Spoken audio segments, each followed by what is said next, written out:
நாங்கள் ப்ரொடக்ஷன் பண்ணுற ஃபிலிம்ஸ் வந்து கிராஸ்ரூட்டில் ப்ரொடியூஸ் பண்ணுற ஃபிலிம்ஸ் வந்து இந்த மாதிரி ஒரு ஈவெண்ட் பண்ண மாட்டோம். எவ்வளோ மினிமலிஸ்டாக பண்ணணுமோ அவ்வளோ தான் பண்ணுவோம். பட் இந்த படத்தில் வந்து நிறைய ஃபர்ஸ்ட் இருக்கிறதால இதையும் ஒரு ஃபர்ஸ்ட்டாக இப்படி ஒரு நிகழ்வாக பண்ணணும்னு சொல்லி பண்ணியிருக்கோம். அதில் முதல் விஷயம் என்னென்னா, அனுராக் கஷ்யப் முதல் முறையாக தமிழில் ஒரு படம் ப்ரெசென்ட் பண்ணுறாரு.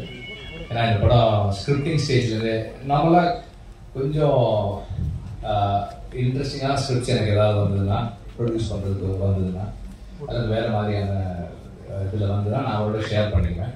அவர் படிச்சுட்டு அவங்க டீம் படிச்சுட்டு எல்லாருக்குமே ரொம்ப பிடிச்சிருக்கு ஸ்கிரிப்ட். அப்போவே வந்து இதை சேர்ந்து ப்ரொடியூஸ் பண்ணணும்னு பிளான் பண்ணோம். அந்த நேரத்தில் அது முடியல. அப்புறமா படம் முடிச்சுட்டு நான் அவர் காமிச்சேன். விடுதலை ஷூட்டிங் வந்திருந்தப்போ பார்த்தாரு.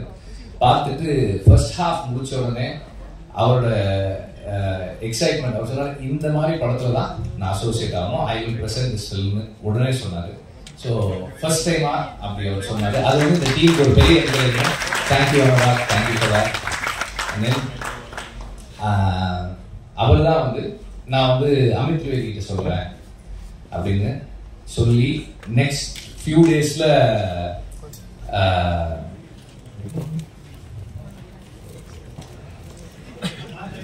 நெக்ஸ்ட் ஃபியூ டேஸ்ல அமித் திரிவேதியோட வர்ஷாக்கு அப்பாயின்மெண்ட் வாங்கி கொடுத்தாரு. உடனே அமித் திரிவேதி ஒத்துக்கிட்டு மியூசிக் பண்ணியிருக்காரு. ஸோ அமித் திரிவேதி மியூசிக் பண்ற முதல் தமிழ் படமும் இதுதான். அதுக்கப்புறம் Rotterdam international film festival Tamil சினிமாவுக்கும் சவுத் இந்தியன் சினிமாவுக்கும், குறிப்பாக தமிழ் சினிமாவுக்கு வந்து நிறைய என்கரேஜ்மெண்ட் கொடுத்துருக்கு. நிறைய யங் டேலண்ட்ஸ் ஐடென்டிஃபை பண்ணுறாங்க, அவங்களுக்கு வந்து என்கரேஜ்மெண்ட் கொடுக்குறாங்க. லாஸ்ட் 5-6 இயர்ஸில் வந்து நிறைய ஃபிலிம்ஸ், நசீப், கூடாதல், இப்படி தொடர்ந்து யங்ஸ்டர்ஸோடைய ஃபிலிம்ஸ் ஐடென்டிஃபை பண்ணி அவங்க என்கரேஜ் பண்ணுறாங்க. அது மட்டும் இல்லாமல் பெரிய இங்கே பாப்புலர் ஃபிலிம்ஸ், பாப்புலர் கல்ச்சரில் இருக்கிற ஃபிலிம்ஸையும் அங்கே வந்து ஸ்க்ரீன் பண்ணுறாங்க. லாஸ்ட் இயர் ஜிகர் தண்டா பண்ணாங்க, அப்புறம் விடுதலை எக்ஸ்டெண்டட் வெர்ஷன் பண்ணாங்க. இப்போ இந்த இயர் வந்து தங்கலாம் பண்ணுறாங்க. அப்புறம் ராமோட ஃபிலிம் வந்து ப்ரீமியர் ஆகுது. ஸோ அது மாதிரி அவங்க தொடர்ந்து தமிழ் சினிமாவுக்கு என்கரேஜ் பண்ணிட்டு இருக்காங்க. அந்த வரிசையில் இந்த வருஷம் டைகர் காம்படிஷன், அவங்களுடைய ப்ரெஸ்டீஜியஸ் காம்படிஷன், அவங்களுடைய பெஸ்ட் கேட்டகரி அதுதான். அந்த டைகர் காம்படிஷனில் பேட் கேர்ள் பார்ட்டிசிபேட் பண்ணுது. அது ஒரு இதுக்கு முன்னாடி தமிழில் பண்ணியிருந்தாலும் ஒரு இயக்குனர் வந்து அதை சொல்லக்கூடாது அப்படின்னாங்க. இருந்தாலும் நான் சொல்கிறேன், ஒரு பெண் இயக்குனருடைய முதல் பெண் இயக்குனருடைய தமிழ் படம் அங்கே போகுது. ஸோ அது ஒரு ஃபர்ஸ்ட் இருக்காங்க. அண்ட் நார்மலாக வந்து நம்ம யூடியூப்ல சோஷியல் மீடியாவில் போடுற கண்டென்ட்டுக்கு வந்து எந்த சென்சர்ஷிப்பும் கிடையாது. ஒரு குறைந்தபட்ச சுதந்திரம் நமக்கு அதில் இருக்கு. ஸோ யூடியூப்ல போடுற ட்ரெய்லர், லிரிக்கல் வீடியோஸ், சாங்ஸ் வந்து நம்ம ட்ரெய்லர் ஈவெண்ட்டில் ஸ்க்ரீன் பண்ணுவோம். அதை நீங்கள் பார்த்து அதை நீங்கள் வந்து அதை பற்றி எழுதுறது, உங்கள் ஒப்பீனியன் ஷேர் பண்ணுறது இருக்கும். பட் இப்போ வந்து இங்கே தியேட்டரில் ஸ்க்ரீன் பண்ணணும்னா அது சோஷியல் மீடியாவில் நம்ம வெளியிடுற கண்டென்ட்டாக இருந்தாலும் சென்சார் பண்ணணும்னு ஒரு ஆர்டர் வந்திருக்கு. அதனால இந்த நாங்கள் வந்து சோஷியல் மீடியாவில் ரிலீஸ் பண்ணலாம் இருந்த ட்ரெய்லர் சென்சார் பண்ண முடியலன்றது ஒரு பக்கம், சோஷியல் மீடியாவில் போட போகிற ஒரு கண்டென்ட்டை எதுக்கு சென்சார் பண்ணுன்ற எண்ணம் இன்னொரு பக்கம் இருந்ததால் ஒரு டீசர் லான்ச் ஈவெண்ட்டை டீசரை ஸ்க்ரீனில் ப்ளே பண்ணாமல் பண்ணுற முதல் டீசர் லான்ச்சும் இதுதான். நான் உங்களை எல்லாருக்கும் லிங்க் கொடுத்துருக்கோம். நம்ம ஃபோனில் பார்க்கலாம், எல்லாத்தையும் ஃபோனில் பார்ப்போம். பார்த்துட்டு அதுக்கப்புறம் நம்ம பேசுவோம். லைவ்ல இருக்காது, லைவ் ஆயிடுச்சா? ஒரு லிங்க் இருந்ததுன்னா ஒரு 2 minutes please spare and watch the teaser. Press குரூப்ல இருக்கான். Sorry about the inconvenience, but freedom is more important.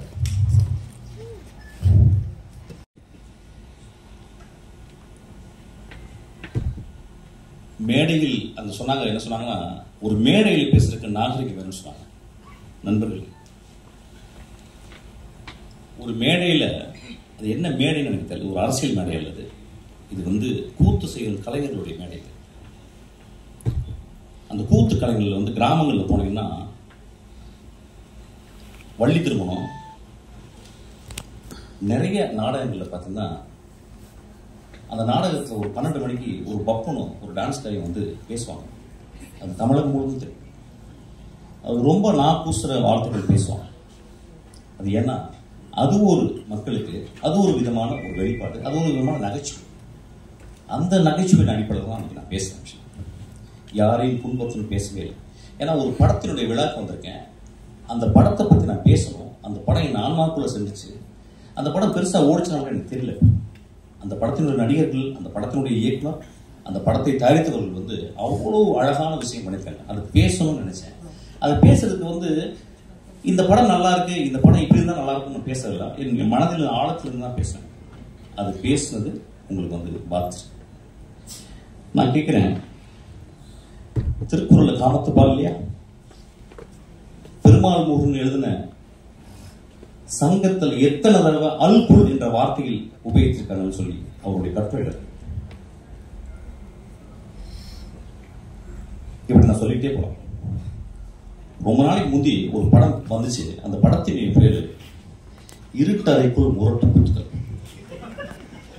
நெஞ்ச தொட்டு சொல்லுவோம். அந்த டைட்டில் முதல்ல வந்தவுடனே அந்த இருட்டறைக்குள்ள முகமது அலியும் டைசனும் பாக்ஸிங் போறோம்னு நினைச்சோம். மனசத்தோட சொல்லுங்க. ஒரு ஆபாசமான டைட்டில் இல்லையா? வித் டியூ ரெஸ்பெக்ட் அந்த டைரக்டரையும் அந்த ப்ரொடியூசரை பத்தி நான் பேசல. ஒரு எக்ஸாம்பிள் சொல்றேன். அப்ப அந்த படத்தை பார்த்து, ஓ அதுக்குள்ள 2 பேரும் பாக்ஸிங் போட போறாங்கன்னு படம் போன பிறகு அதே மாதிரி பாக்ஸிங் என் படத்துல இருந்துச்சு. இப்ப இந்த 10 வருடங்கள்ல வந்து மோசமான விரச காட்சிகளை கொண்ட படம் இல்லையா? அப்ப என் நண்பர்கள் அந்த படத்தை பத்தி யாராவது விமர்சிச்சாங்களா? என் தம்பி விஜய் சேதுபதி, என் தம்பி தியாகராஜன் குமார் ராஜா ஒரு படம் எடுக்கிறான். அந்த படத்தினுடைய முதல் ட்ரைலர்ல தம்பி பேசிட்டே வந்து கடைசி வார்த்தை, அது வேணா இது இல்லை அது இல்லை அதுன்னு சொல்லி கடைசியில் ஒரு வார்த்தை சொன்னோம் பார்த்தீங்களா? அந்த வார்த்தை கெட்ட வார்த்தை இல்லையா? அன்னைக்கு நண்பர்கள் சும்மா இருந்தீங்களா? எல்லாரும் பார்க்கறாங்க.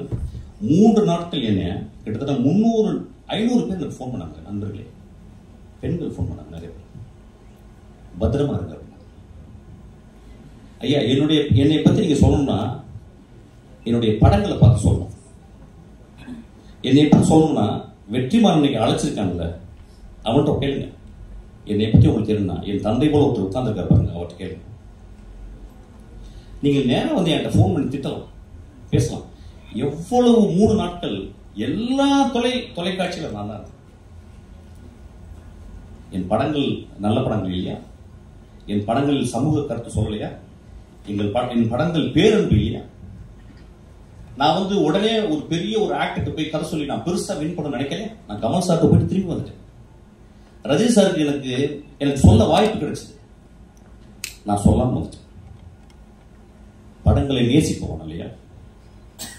படங்களையும் மனிதர்களையும் மனித இனங்களையும் பிராணிகளையும் இயற்கையை நேசிப்பவன் ஐயா.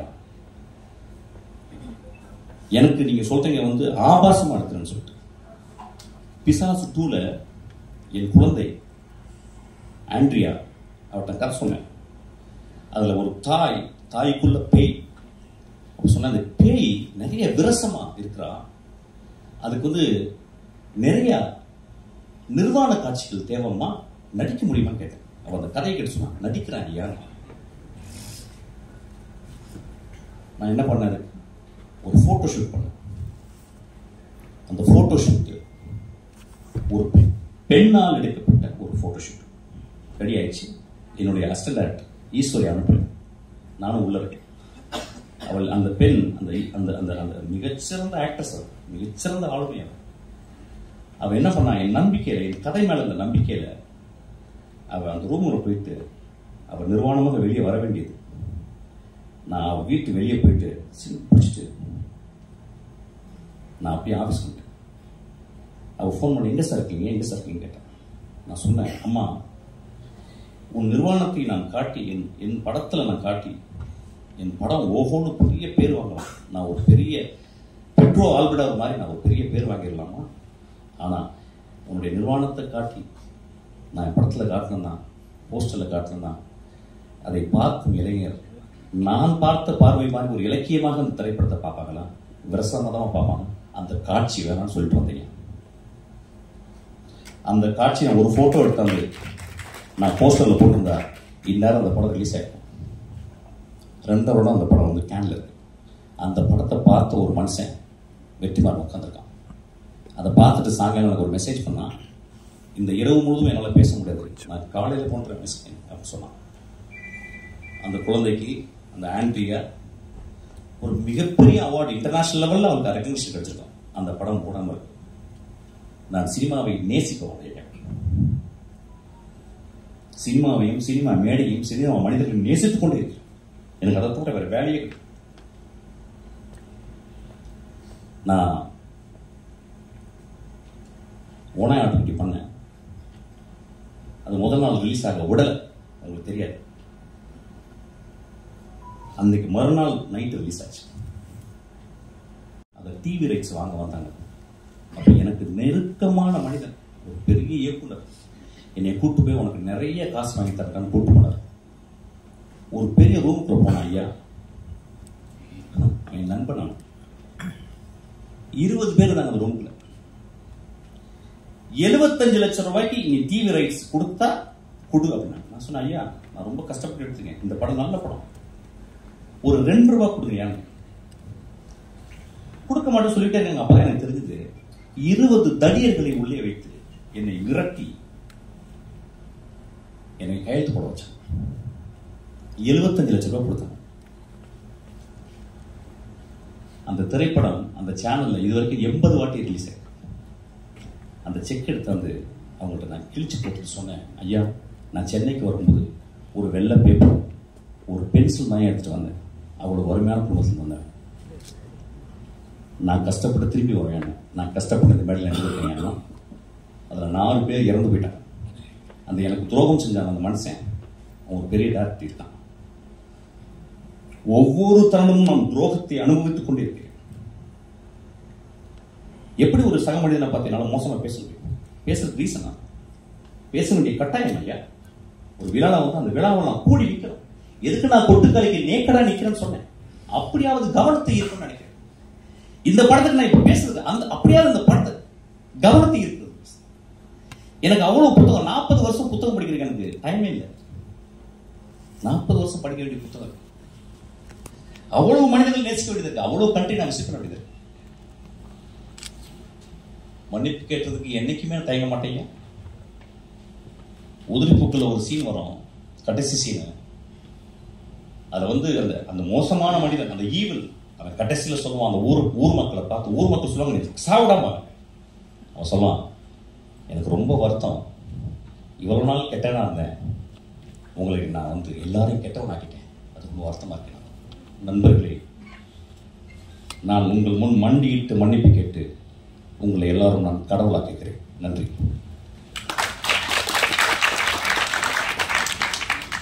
Thank you so much, sir. Soul stirring movies போல அது வந்து ஒரு soul stirring speech and thank you. அடுத்ததாக நான் ஏற்கனவே சொன்ன மாதிரி ஆர் வெரி ஓன் அப்படிதான் அவங்க சொல்லணும்னு ஆசைப்படுவேன். ஒரு It's very appropriate. I could see அந்த படத்தை பார்க்கும்போது வெற்றிமாறன் போன்ற ஒரு ஆளுமையிட்ட இருந்து வந்த எல்லா அசிஸ்டன்ட் டைரக்டரும் வந்து ஒரு டைரக்டரோட கூடவே இருந்து ஒரு ஒர்க் ஃபோர்ஸ் மாதிரி இருந்து சினிமாவை புரிந்து கொண்டு வரவர் ரொம்ப கம்மி. என்கிட்ட சில பேர் இருந்தாங்க. அந்த வருஷம் நான் எப்பயுமே பார்த்துருக்கேன். அவ்வளோ டெடிக்கேஷன் தன் குரு மேலே. அந்த டெடிக்கேஷன் எப்படின்னு கேட்டால் வந்து சும்மா ஒரு 2 வருஷம் இருந்துட்டு ஒரு படத்தை கற்றுக்கணும்னு இல்லாமல் முழுக்க அந்த பெண் அந்த மனிதரை பார்த்து, குருவை பார்த்து நேசித்து, அவங்க எப்படி சினிமா செய்கிறாங்க, எப்படிப்பட்ட சினிமா செய்கிறாங்க பார்த்து செதுக்கி வளர்ந்த அந்த ஆளுமை இந்த படத்தினுடைய ட்ரைலரில் தெரியுது. அதுக்காக ஒரு பெரிய ரொம்ப பேசலை, நான் பஞ்சாயத்தை பற்றி பேசணும். some of the close-ups I watched. நிறைய பேருக்கு க்ளோஸ்அப்ஸ் வந்து ரொம்ப கஷ்டமான ரிலீஸ். மணி சார் சொல்லியிருக்காரு வந்து ஒரு 10-15 இயர்ஸ் இருந்தால் கூட director cannot understand where to keep a close-up. There are beautiful close-ups அந்த ட்ரைலர் நான் பார்த்தேன். ரொம்ப ரொம்ப அழகான க்ளோஸ்அப்ஸ். அந்த பாப்பா கண் ரொம்ப அழகாக இருந்துச்சு, ரொம்ப ரொம்ப அழகாக இருந்துச்சு. அந்த படத்தை பார்க்கும்போது தெரிஞ்சுது அது பீர் அடிச்சுக்கிட்டு என்னை மாதிரி தான் நினைக்கிறேன் ஆக்சுவலாக. ஸோ நான் வாழ்த்துறேன். இந்த படம் நிச்சயமாக நல்லாயிருக்கும், எல்லாருக்கும் பிடிக்கும். இந்த மாதிரி படங்கள் தான் வரணும். அது வருஷம் எடுக்கும் பொழுது அது வந்து இப்போ நிச்சயமாக பேட் கேர்ள் வந்து ஒரு ஆண் எடுக்க முடியாது. பேட் கேர்ள்னு ஒரு பேர் தலைப்பு வைக்கிறதுக்கே ஒரு பெரிய தைரியம் வேணும். So I really I wish her from my bottommost heart இந்த படம் வந்து மிகப்பெரிய வட்டி அடைன்னு கேட்குறேன். வெற்றிமாறன் எப்பொழுதுமே அது பெரிய ஆச்சரியம். ஒரு நிறைய சம்பாதிக்கிறதுனால அவன் படம் பண்ணுறானான்னு தெரியல. ஆக்சுவலாக லாஸ்ட்டுக்கு நான் சம்பாதிக்கவே இல்லை, நிறைய படம் பண்ணிக்கிட்டே இருக்கான் அவன். ஆக்சுவலாக எனக்கு ஒரு படம் பண்ண வெற்றி வந்து ரொம்ப மெக்னானிமஸ். எனக்கு வெற்றியை வந்து எனக்கு அவ்வளவு காலங்கள் தெரியும். இன்னைக்கு கூட வெற்றி வந்து நீங்கள் வரணும்னு காலிலேருந்து ஃபோன் பண்ணிகிட்டே இருக்கேன். ஆக்சுவலாக வெற்றி ரொம்ப தேங்க்ஸ். வெற்றி வந்து ஒரு எக்ஸ்ட்ரானரி ஹியூமன் பீயிங், நிறைய பேருக்கு தெரியாது. நான் வந்து அந்த மேடையில் பேசும்போது சிரிச்சுக்கிட்டே இருந்த வெற்றி ஒரு டைமில் திடீர்னு ரொம்ப அமைதியாகி மூஞ்சில் கை வச்சான். அதெல்லாம் நினச்சாங்க அவன் மூஞ்சி சுழிச்சிச்சு. இல்லை, வெற்றி என் மேலே இருந்த ஒரு கம்பேஷனில் he felt very bad actually. அதுக்காக வெற்றிக்கு ஒரு கிளாப் பண்ணணும்னு நினைக்கிறேன். Vetri is very very safe. Okay, coming back. Sorry கேட்கணுமா, பகிரங்க மன்னிப்பு கேட்கணும்னு வந்திருக்கேன். நான் நண்பர்கள் தானே, சரி okay. I'm going to take little time, Betty. Don't mistake me. Don't stop me. Actually, I think I should also speak from my heart and my pedestal. முதலாவதாக நான் நன்றி சொல்வது எனக்கு மிகவும் பிடித்தான பாடலாசிரியர், எழுத்தாளர், சிறந்த பெண்மணி தாமரை விமர்சித்து பேசியிருந்தாங்க. அது வந்து ஒரு வார்த்தை சொல்லியிருந்தாங்க. அவங்களுக்கு முதல்ல நான் வந்து மன்னிப்பு கேட்குறேன். ஆனால் ஒரு விஷயம் சொல்லியிருந்தாங்க, வெற்றி என்னை இப்படி பேச வைத்துச்சு. 18 வருஷம் போராடி கொண்டே இருக்கிறேன் என் தாமரை சகோதரி அவர்களே. ஒவ்வொரு நாளும் பௌத்தனுடைய 10 நிமிடம் உன் மரணத்தை பற்றி நீ தியானி அப்படின்றாங்க. என் மரணத்தை பற்றி தியானித்துக் கொண்டே இருக்கிறேன். வெற்றி என் தலைமையில் இருந்தால் இந்நேரம் நான் பெரிய பெரிய ஆட்களாக படம் பண்ணியிருக்கேன். அதனால் மன்னிப்பு கேட்குறேன். ரெண்டாவது, எனக்கு ரொம்ப பிடிச்ச மிகச்சிறந்த ஆளுமை லெனின் பாரதி. அவன் என்னை விமர்சிச்சிருந்தான். அது வந்து தத்துவ ரீதியான விமர்சனம். அவனுக்கும் என்னுடைய ஆழ்ந்த வருத்தத்தை மன்னிப்பையும் சொல்கிறேன். அதுக்கப்புறம் ஒரு ஆக்டர், அவர் பேர் அருள்தாஸ். அவர் ரொம்ப எனக்கு பிடிக்கும். அவர் மூஞ்சியை பார்க்கும்போது ஒரு பழைய தமிழ் உள்ளே இருக்கும், ரொம்ப கருணை இருக்கும் ஒரு முகத்தில். அவர் கூட ரொம்ப நாள் ஒர்க் பண்ண நினச்சேன். அவர் ஒரு 3 நாள் வந்து ரொம்ப கஷ்டப்பட்டு பெரிய பிரபலமாகவே ஆகிட்டார். என்னை திட்டி அடிச்சு. அவருக்கு என் மன்னிப்பை தெரிவித்துக் கொள்கிறேன். அதுக்கப்புறம் சசி அண்ணா என்னை கூப்பிட்டு வந்து நேற்று நைட் இரவு கூப்பிட்டாரு. உன்னை ஏன்டா நான் அடக்கலைன்னு சொன்னார். அந்த அன்புக்கு நன்றி, அவரோட மன்னிப்பு கேட்குறேன். லட்சுமி ராமகிருஷ்ணன் ஒரு 3 நாளாக பேசிட்டே இருக்காங்க, நான் பேசவே இல்லை. எனக்கு என்ன பேசுவாங்கன்னு தெரியும், என் தாய் போல. அவங்களுக்கும் நான் மன்னிப்பு கேட்குறேன். அதுக்கப்புறம் எனக்கு மிகச்சிறந்த படத்தை கொடுத்து என் தந்தை போல இயங்கி கொண்டிருக்கும் திரு தாவன் அவர்கள். இந்த படத்தை எடுத்துக்கும் போது இந்த மாதிரி ஒரு கான்ட்ரவர்சி பண்ணும்போது ஒரு ப்ரொடியூசர் அவருக்கு பாதிக்கும். முதல்ல அவருக்கு நான் என்னுடைய வருத்தத்தை மன்னிப்பை நான் கேட்டுக்கிறேன். அதுக்கப்புறம் வந்து என் மேலே செருப்பு எரியணும்னு சொன்ன ஒரு நண்பர், அவர் தயவுசெய்து 2 செருப்பாக இருங்க, அது 8ஆம் நம்பர் எறிங்க, என் காலுக்கு தான் சைஸு. அவருக்கும் என்னுடைய வருத்தத்தையும் என்னுடைய மன்னிப்பையும் நான் கேட்கிறேன். இன்னொரு மனிதர் 18 வருஷமாக என்னை திட்டிக்கிட்டே இருக்காரு. இன்னும் நான் 10 வருஷம் படம் பண்ணால் இன்னும் திட்டுவார். அவருக்கும் என்னை மன்னிப்பை நான் கேட்டுக்கிறேன். இப்போ நான் பேசலாமா? ஓகே.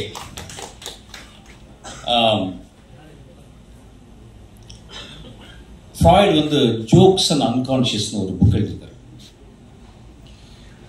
ஜோக் சொல்லும்போது, ஒரு நகைச்சுவை சொல்லும்போது அதை ரிசீவ் பண்ணுறவங்க, அதை வாங்குறவங்க, சிரிக்கிறவங்க ஆள் மனத்தில் இருந்து தான் சிரிக்கிறாங்க. they never react from their conscious. ஒரு ஜோக்கினுடைய இயல்பு. அன்னைக்கு மேடையில் அதான் நடந்துச்சு. நான் வந்து அதாவது அமீரிடம் அதுக்கப்புறம் வெற்றிமாறன் மன்னிப்பு கேட்குறேன். நிறைய பேர் அவங்க 2 பேரையும் திட்டினாங்க. அதாவது வந்து முகம் சுளிக்கிற மாதிரி பேசுறதுக்கு அவங்க சிரிச்சாங்கன்னு சொல்லிட்டு, அவங்க சிரிச்சதை விட மேலே இருந்த எல்லாரும் கீழே அந்த பத்திரிகையாலும் விழுந்து சிரிச்சாங்க. அது அந்த அந்த வீடியோவில் இருக்கு, அதை நீங்கள் பார்க்கணும். ஒரு ஜோக்காக தான் நான் மீன் பண்ணேன். ஆக்சுவலாக 2-3 வார்த்தைகள் மேலே போயிடுச்சு. அது அப்படி தான் சில நேரங்களில் அது மனதிலிருந்து பேசும்போது அப்படி ஆயிடுச்சு. அதுக்காக நான் வந்து மன்னிப்பு கேட்டுக்கிறேன். ஆனால் joke is meant to be joke. அது வந்து யாரையும் அந்த அந்த இடத்துல வந்து ஒரு பர்டிகுலரான ஒரு பர்சனை நான் விமர்சிக்கிறவே இல்லை, ஒரு பர்டிகுலரான ஒரு மனிதனை தாக்கணும்னு எண்ணமே இருந்ததே இல்லை. என்னுடைய ரொம்ப நேசத்துக்கு சொந்தமான என் விஷால் நானும் சண்டை போடும்போது, என்னை மோசமாக பேசும்போதும் என்னை பற்றி. எல்லாருக்கும் வணக்கம். எனக்கு மேடை பேச்சு பெருசாக பழக்கம் இல்லை, ஸோ கொஞ்சம் ஒழுங்காக மன்னிச்சுக்கோங்க. I actually have just one main point to address. It's the title of the film, Bad Girl. Recently kuda sir had organized a screening for a few filmmakers. Appo ஏன் பேட் கேர்ள்னு டைட்டில் வச்சிங்கன்னு நிறைய பேர் கேட்டாங்க. அது ஒரு negative கானடேஷன் வருது எல்லாம் சொன்னாங்க. So is this a bad girl, இவ கெட்ட பொண்ணா அப்படின்னா I really don't have answers to that because I'm not judging her. I've just written a very human character. She's flawed. She makes some bad decisions. She makes some mistakes. She hurts herself in the process, but she doesn't hurt other people. She repents. She vidara thirumba endrikra. She survives just like anybody else. She's just like all of us. And I have not judged the character at all. And Anjali, it's so hard to play such a grey character, and she's just carried the film on her shoulders, and she's not judged the character one bit, and for me, I'm just so grateful for that, because it was so important for me that whoever comes on board doesn't feel like, oh really, do I have to do this? Because everyone wants to play a character that's got a lot of redeeming qualities, and it's very easy. ஒரு படத்துல அது மாதிரி வச்சு அதை விக்கிறது is the easiest thing, right? Giving a lot of redeeming qualities to a character and making it sell basically. But I did not want to do that because in Tamil mainstream films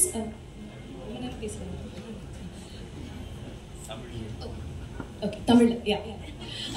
So Tamil cinema la, mainstream cinema la, the narrative has always been pennana oru poo, oru pattini, oru deivam, and oru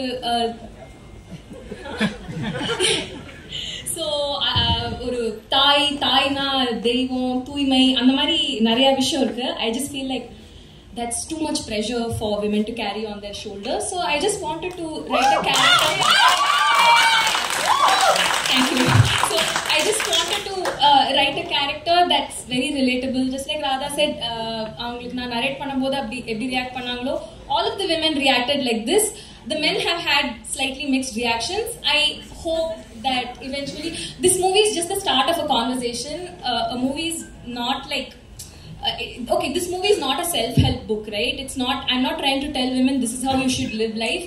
I don't think I'm the right person to tell anyone how to live their lives. I have such a horrible life. So I'm not telling anybody how to lead their lives. This character is not a hero. She's just a really flawed person. She has mental health issues. She's just trying to survive. அவ வந்து போராடுறா, ஏதோ வாழ்க்கையை கடக்கணும்னு பார்க்குறா, அவ்வளோதான். And she's not a hero. அவளை follow பண்ண தேவையில்லை, அவளை ரோல் மாடலாக வச்சுக்க தேவையில்லை. Generally, I don't think filmmakers are people who can tell you how to live. And sorry, I forgot. இந்த திரைப்படத்திற்கு ஒரு பெரும் பங்கும் ஆதரவும் கொடுப்பாங்க சீனியர் ப்ரொடியூசர் ஆஃப் இந்த இண்டஸ்ட்ரி கலைப்புலி எஸ் தானு சார் அவர்களை பணிவன்புடன் பேச அழைக்கிறேன்.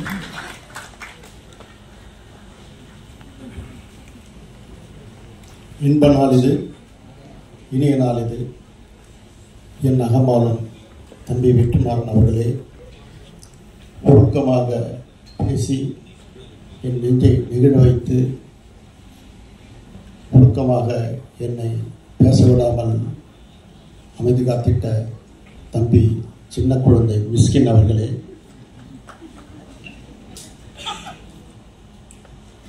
வட இந்தியாவும் தென்னிந்தியாவும் இணைந்து உருவாக்கும் ஒரு சுந்தர கலவை பேட் கேர்ள். ஆம், அனுராக் கஷ்யப்பும் வெற்றிமாறன் அவர்களும் இணைந்து உருவாக்கும் இந்த சுந்தர படைப்பு அகிலம் வெல்லும் என்பதற்கு இந்த விழா ஒன்றே சாட்சி. I think I have a special love with South because my beginning of my career I spent a lot of time in Chennai. Ram Gopal Verma's office was in Chennai. I was writing with Shankar sir, Mani sir, Rajiv Menon, Ramu Singh. Everybody was in Chennai, so I spent my formative years in Chennai. So I have a special love for South. I think I'm one of those fortunate people who have seen rough cuts of all Vetrimaran films. Like, you know, first, I don't know if I'm the first or the second person, but when he puts together a film, I get caught and I see the longer versions of the film, which I have always loved. So then when you release it, you have to always cut it down. But I always prefer the longer versions. Because he has so much to say and he has so little time to say. And by little time I mean even 3 hours little for him. So I was very surprised when I went to shoot for 2 or 3 days for Viduthalai. So I don't ask him. Vetri will call me and I'll go because I love him as a filmmaker, I admire him as a filmmaker, as a person, as a human being, what he stands for. I admire his clarity of thought. He's also played a very instrumental role in me losing my weight without him knowing. So, first thing, he didn't tell me what he wanted me to do in Viduthalai as much as he said, I want you to see this one film. We had read the script. The script was shared before and everything, but I had no clue that it was suddenly being presented. And I saw the first half, I was completely blown. Varsha. And I spoke to her, I was like, what is this? And I was like, I want to finish the second half right now. Yet before the shoot started, I said, I'm not getting out till I finish the second part of the film. And definitely a film only Varsha could have made. You know, we see a lot of films and we feel like, you know, I wish I could have made it. But this film, I don't think any of us could have seen it the way she sees it. Any of us could have made it. It is just her story, her point of view, her perspective. It gives us insight into her world. And that is what is so special about this film. And it is so uniquely hers. So uniquely Varsha's film. And with some incredible performances of lots of youngsters, like Anjali is here, Shantipaya, who I was like, remember seeing her in Sauhan, then from one other Hindi film, this is not, I don't remember the name, but and so many good actors. One is sitting there, he's also very good in this film. And he's also in All We Imagine Is Light. So I think every film he touches travels to festivals. I think this is such an Amit Trivedi.